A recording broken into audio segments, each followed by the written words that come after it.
drawing is nice, good, so that's positive feedback. What can he do better?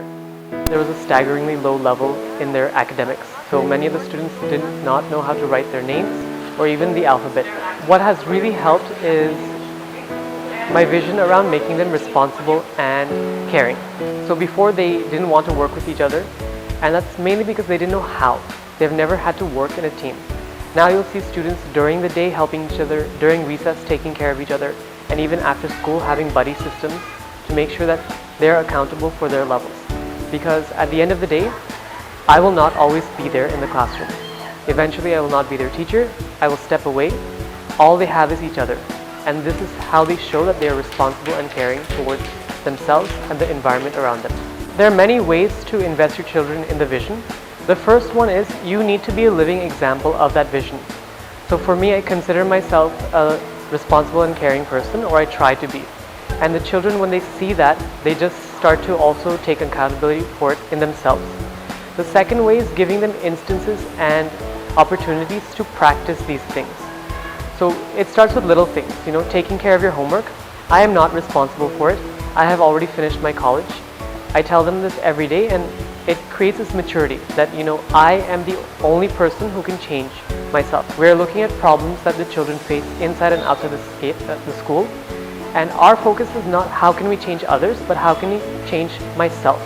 The caring part comes in just showing a lot of love to each other. And I say that because when I explain to them, if you don't care for those around you, then nothing is worth working for. I personally believe that even though the children are young, they are capable of quite a bit. So the first feeling is just, take care of yourself, because no one else will do it. And once you start doing that, people will see you as a role model. Through the children acting this way, I've also seen parents change. Our children come from marginalized backgrounds, therefore they have to work harder. There are a lot more obstacles and barriers that are not related to school. They're related to finances and socioeconomic backgrounds. So urgency is important, because if you are at level 1 right now in reading, or you're barely able to write a few sentences, you need to work 10 times harder. Both my mother and father grew up in a village here in Gujarat, and they did not finish high school. So when I see the children and their parents, I just think of my own mother and father. And I have shared this story countless times with my children in class and through home visits. And I think that connection has really sparked that possibility of I can as well. They understand that, even though my parent may not be from a certain background, it is still possible. Having a sense of possibility has helped a lot. Teach for India has given me that quite incredibly. I think I have developed for myself an I can, just like the children have, that I can do it, I can be a great teacher, and I can see success. That is what I teach my children each and every day. No matter what you have or what you don't have, what can you do as a person to make the environment you're in purposeful? When a student who has been so challenged in class to answer a question, finally he or she raises his hand, the teacher takes the response, and even if it is right or wrong, the teacher needs to celebrate that.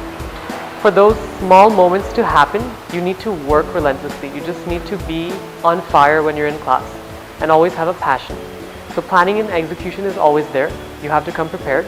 But I think working relentlessly is even more important, because you have this idea of, there's so much urgency that needs to happen. There's so much work to do. There's so much catching up to do. And there's a lot of love to give and get back. And that is the absolute wonderful thing that every teacher needs to embody, or just a person in general, regardless of where you work. Can you work with other people and support them? So in my classroom, I am quite tough, and there are a lot of rules, but there's a time and place for everything. And when you need me, I'll be there for you. And I also believe the students have instilled this belief that when I need them, they will be there for me.